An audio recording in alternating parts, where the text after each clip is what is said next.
Court में जिंदा ब्रिजभूषण को देखकर सबके होश उड़ जाते हैं। जी हाँ दोस्तों, सीरियल झनक में एक के बाद एक बड़े ट्विस्ट आने वाले हैं, जहां झनक पर बहुत बड़ी मुसीबत टूटती नजर आती है। लेकिन इसी बीच कोर्ट में जिंदा ब्रिजभूषण की धमाकेदार एंट्री होती है, जिसे देखकर झनक की आंखों में खुशी के आंसू आ जाते हैं, क्योंकि उसे लगता है कि उसका बाबा सच में लौट आया है।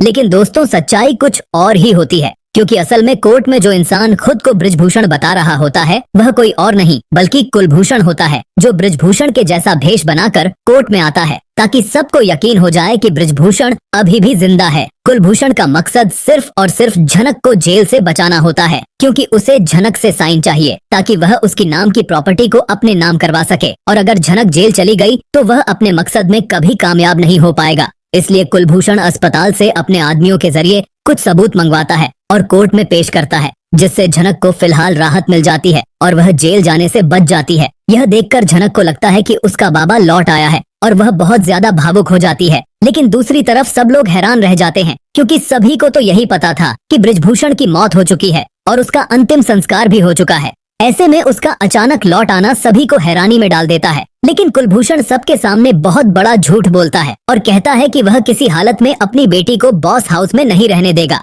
क्योंकि वहाँ उसकी बेटी को नौकरों जैसा ट्रीट किया जाता है और उसे तकलीफ दी जाती है। इसलिए वह झनक को अपनी मुंबई वाली प्रॉपर्टी में लेकर जा रहा है ताकि वह उसे आराम और इज्जत से रख सके। यह सब सुनकर अनिरुद्ध को कुलभूषण पर शक होने लगता है और वह झनक से कहता है कि तुम्हें इतनी जल्दी इस इंसान के साथ नहीं जाना चाहिए, क्योंकि अगर यह तुम्हारे असली बाबा नहीं हुए तो यह तुम्हारे लिए और भी खतरनाक हो सकता है। और अगर सच में ब्रिजभूषण जिंदा है और कुलभूषण को इस बात की खबर लग गई तो वह फिर से तुम्हें और तुम्हारे बाबा को नुकसान पहुंचाने की कोशिश करेगा। झनक भी अब अनिरुद्ध की बातों पर ध्यान देने लगती है और उसे कुलभूषण के व्यवहार में कुछ गड़बड़ नजर आने लगती है। इसलिए वह बॉस हाउस में ही रुकने का फैसला करती है, जिससे कुलभूषण बहुत ज्यादा गुस्से में आ जाता है, क्योंकि वह तो चाहता है कि झनक जल्दी से जल्दी उसके साथ मुंबई चले ताकि वह प्रॉपर्टी के पेपर पर साइन करवा सके, क्योंकि वह ज्यादा दिन तक यह झूठा नाटक नहीं कर पाएगा और उसे डर है कि कहीं उसका राज न खुल जाए। इसीलिए अब कुलभूषण झनक पर दबाव बनाने लगता है और उसे मुंबई चलने के लिए फोर्स करता है। लेकिन अब झनक को भी शक होने लगता है कि यह इंसान उसका बाबा नहीं बल्कि कोई धोखेबाज है। तभी झनक और अनिरुद्ध मिलकर एक बहुत बड़ा नाटक करने का फैसला लेते हैं ताकि कुलभूषण की असलियत सबके सामने आ सके। अब देखने वाली बात यह होगी कि क्या अनिरुद्ध और झनक मिलकर कुलभूषण की पोल खोल पाएंगे या फिर कुलभूषण अपने मकसद में कामयाब हो जाएगा। यह जानने के लिए हमारे साथ जुड़े रहिए और झनक सीरियल की हर लेटेस्ट अपडेट सबसे पहले पाने के लिए हमारे चैनल को सब्सक्राइब करना ना भूलें।